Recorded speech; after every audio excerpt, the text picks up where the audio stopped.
आज इस press conference में उपस्थित हमारे मुख्यालय के प्रभारी अरविंद शर्मा जी, मीडिया के प्रभारी दानिश इकबाल साहब, पार्टी के प्रवक्ता अरविंद सिंह जी, आदरणीय सेवक जी, शशांक जी, मलाकार जी, प्रभात जी और यहाँ पर उपस्थित हमारे सभी मीडिया के साथीगण, आज एक महत्वपूर्ण जानकारी के लिए आपके बीच में आया हूँ। विस्तार से हमारे पार्टी के स्तर पर आपको पूरे डॉक्यूमेंट्स भी उपलब्ध कराए जाएंगे और इस बिहार और देश के लोगों को आज जानने की जरूरत है किस तरह कांग्रेस पार्टी और कांग्रेस पार्टी के राजमाता सोनिया गांधी ने इस भारत को लूटने की शुरुआत किया। कांग्रेस पार्टी के युवराज राहुल गांधी जी ने कैसे इस लोकतंत्र को मजाक बनाया और सबसे गंभीर आरोप है कि स्वतंत्रता सेनानियों के चीजों को लूटने का काम किया। जिस संस्था का निर्माण भारत के स्वतंत्रता सेनानियों ने किया, उसको भी लूटने का काम कांग्रेस पार्टी के लोगों ने किया। जिस तरह आप जानते हैं कि नेशनल हेराल्ड के माध्यम से 15 अप्रैल को चार्जशीट दाखिल किया गया और चार्जशीट में श्रीमती सोनिया गांधी, श्री राहुल गांधी, श्री सैम पित्रोदा, सुमन दुबे के नाम शामिल हैं। और साथियों, सबसे बड़ी चिंता का विषय है कि नेशनल हेराल्ड का जो मामला है, इसको भी पूरे देश को जानने की जरूरत है और बिहार के लोगों को इसको इसलिए भी जानने की जरूरत है कि रोज कांग्रेस पार्टी जो ये कहती थी कि हम संस्थाओं का इज्जत करते हैं, आज ही जिस तरह की घटना पटना में ईडी ऑफिस में कांग्रेस पार्टी के कार्यकर्ताओं ने किया, आंदोलन करना उनका संवैधानिक दायित्व भी है और ये लोकतंत्र कहता भी है। लेकिन जिस तरह ईडी के ऑफिस को चीजों के ऊपर कालिख पोंछने का काम किया, तो ये ईडी ऑफिस पर कालिख नहीं पोंछता, ये मनमोहन सिंह जी ने ईडी की व्यवस्था किया था इस देश में। ये मनमोहन सिंह जी और कांग्रेस पार्टी ने अपने चेहरे पर कालिख पोंछने का काम किया है साथ। और ये आप सोचिए, ये भारत लोकतांत्रिक देश है। इस देश में पंडित नेहरू के साथ ने मिलकर 20 नवंबर 1937 को एसोसिएट जनरल लिमिटेड यानी एजीएल का गठन किया था। और इसमें सिर्फ पंडित नेहरू नहीं थे, इसमें 5000 स्वतंत्रता सेनानी भी इसमें शेयर होल्डर थे। स्वतंत्रता सेनानी में आपको जानकर आश्चर्य होगा कि इसमें वरिष्ठ पूर्व कानून मंत्री शांति भूषण जी और जो पूर्व मुख्य न्यायाधीश मार्केट काजू के इनके पिताजी शेयर होल्डर हुआ करते थे, मार्कंडे काजू जी के पिताजी। और उनके पैसे को भी कांग्रेस पार्टी के लोगों ने राहुल गांधी जी का परिवार, सोनिया गांधी जी का परिवार कैसे लूटकर अपने जेल में डालने का प्रयास किया। मैं बताना चाहता हूं कि 2010 में सोनिया गांधी और राहुल गांधी जी की एंट्री हुई।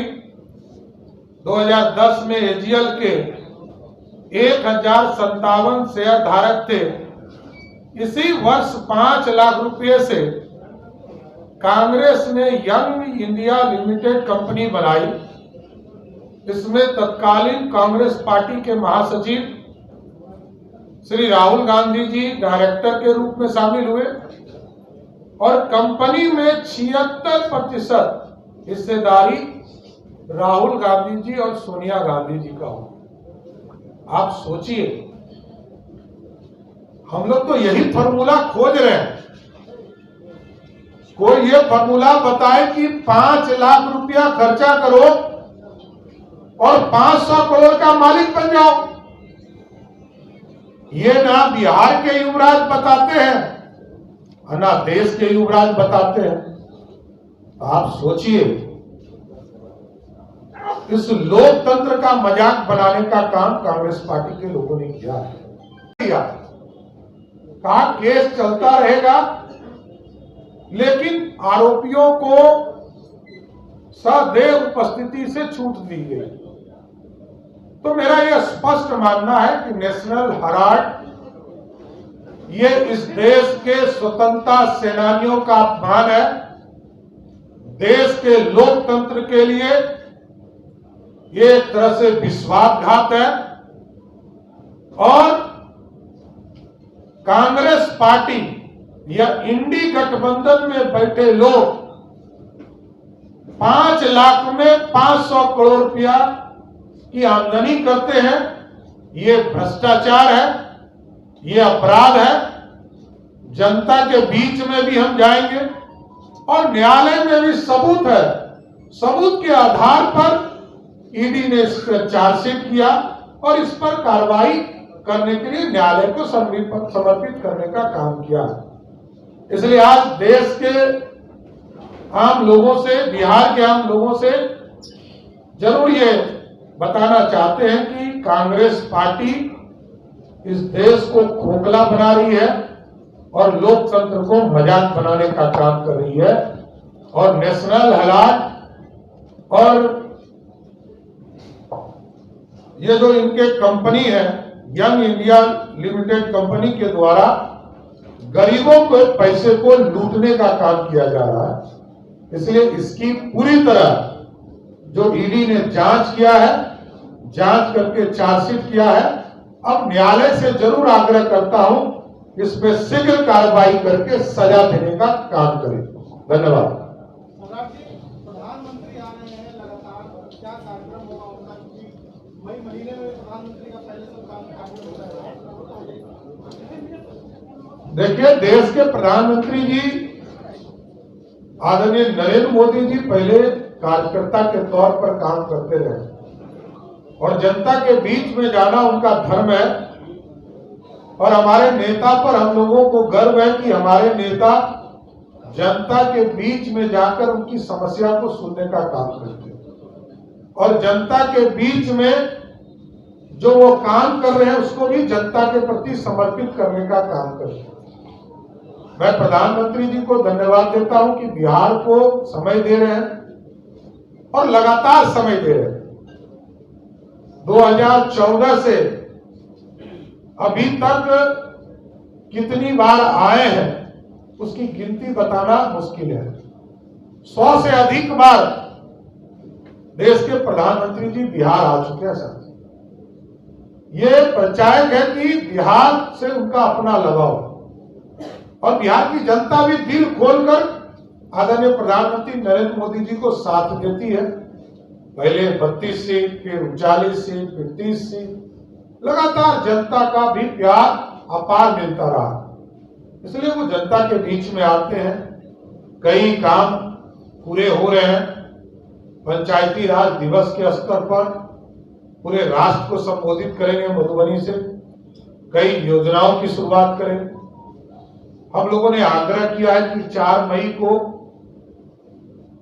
बिहार की सरकार ने, आदरणीय मुख्यमंत्री नीतीश कुमार जी ने 4 मई को खेलो इंडिया यूथ गेम्स का शुरुआत होने जा रहा है। उस कार्यक्रम में आने का भी आग्रह किया है। तो कई चीजें हैं, एयरपोर्ट बन रहे हैं, एक्सप्रेसवेज के निर्माण शुरू हो रहे हैं, सभी में प्रधानमंत्री जी का विशेष सहयोग मिलता है।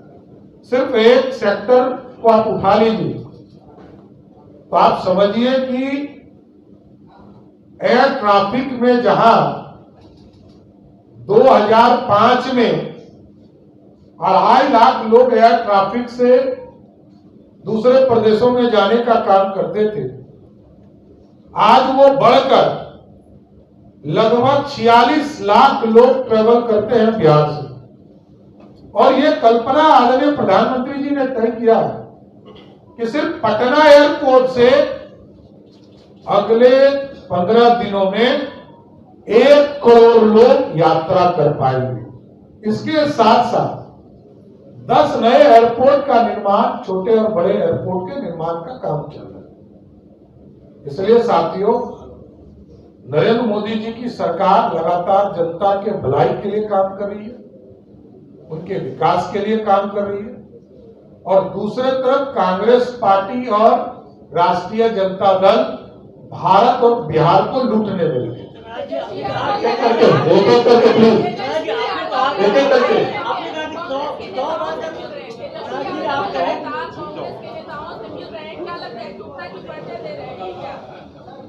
देखिए, हम एकजुट ही मानते हैं, हम अलग नहीं मानते।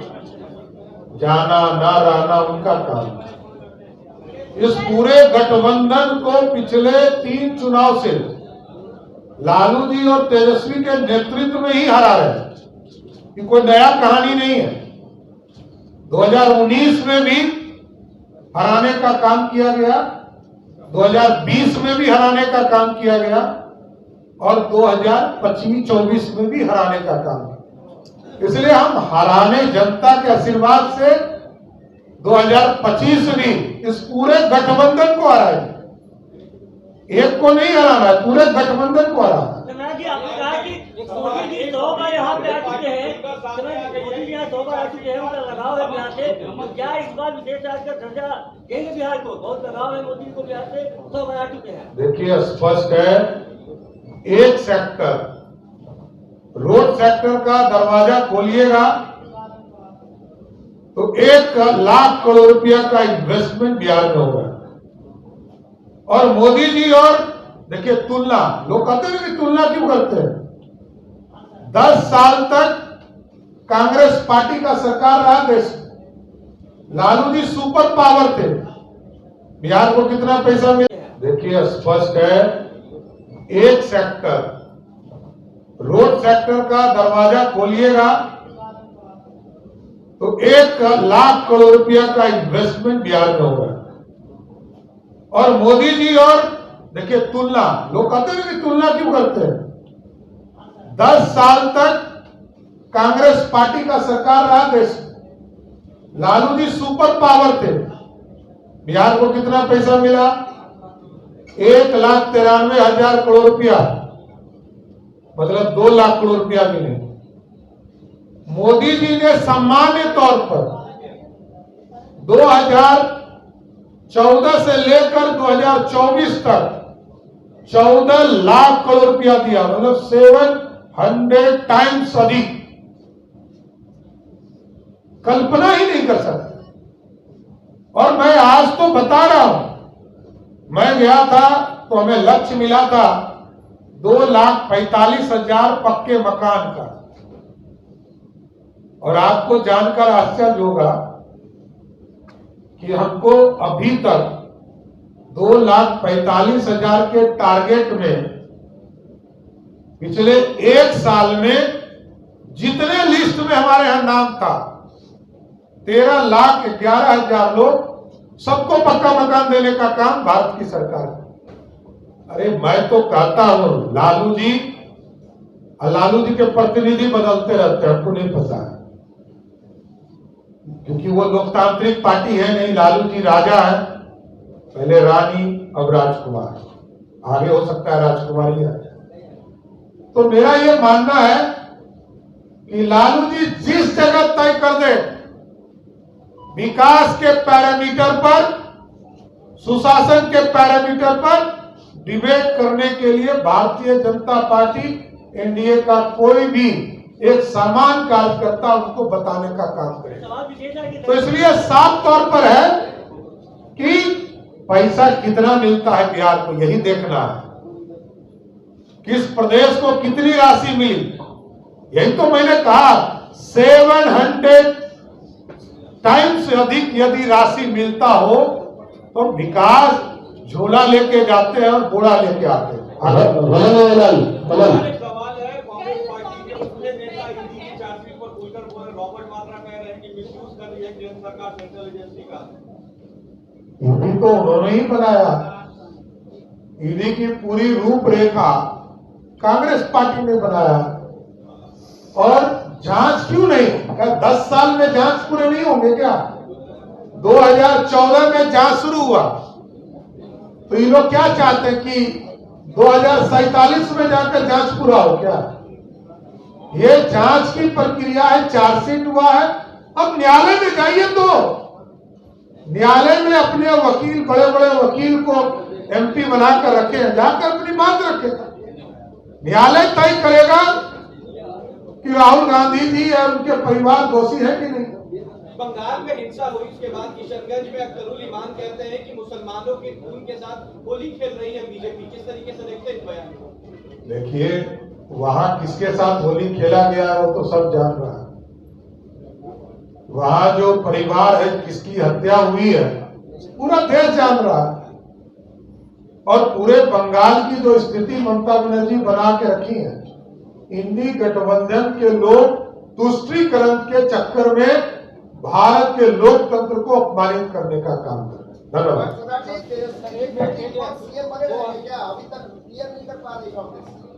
अरे वैकेंसी तो होना चाहिए। हम पहले विज्ञापन निकालते हैं और विज्ञापन में तय होता है कि इस पद के लिए वैकेंसी है।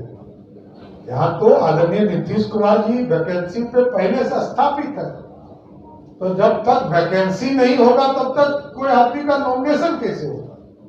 इसलिए वैकेंसी ही नहीं है। नीतीश कुमार जी मुख्यमंत्री हैं और आगे भी रहे। लास्ट प्रश्न प्लीज। 2015 से 2025 के बीच ईडी 193 मामले को रजिस्टर की है, उसमें मात्र 2 आदमी को दोषी पाया गया। ये न्यायालय ईडी का काम है चार्जशीट करना। न्यायालय को तय करना है किसको सजा देना है, किसको नहीं देना है। 1997 में केस हुआ था लालू प्रसाद जी के खिलाफ। तब किसकी सरकार थी? देवगौड़ा जी जनता दल के स्वयं प्रधानमंत्री थे, उन्हीं के पार्टी के। और जब वो जेल गए तो इंद्र कुमार गुजराल जी प्रधानमंत्री थे, वो भी जनता दल के ही थे, कोई दूसरी पार्टी के नहीं थे। 1997 से लेकर 2013 तक केस चला साथियों, 16 साल, तब जाकर लालू जी को सजा हुई। तो न्यायालय का काम है, चार्जशीट के बाद न्यायालय तय करता है कि किसको सजा देना है, किसको मुक्त करना। लेकिन 2014 धन्यवाद, थैंक यू, बहुत बहुत शुक्रिया, थैंक यू। मैंने तो स्पष्ट कर दिया कि न्यायालय को तय करना है, ये सरकार को तय नहीं करना।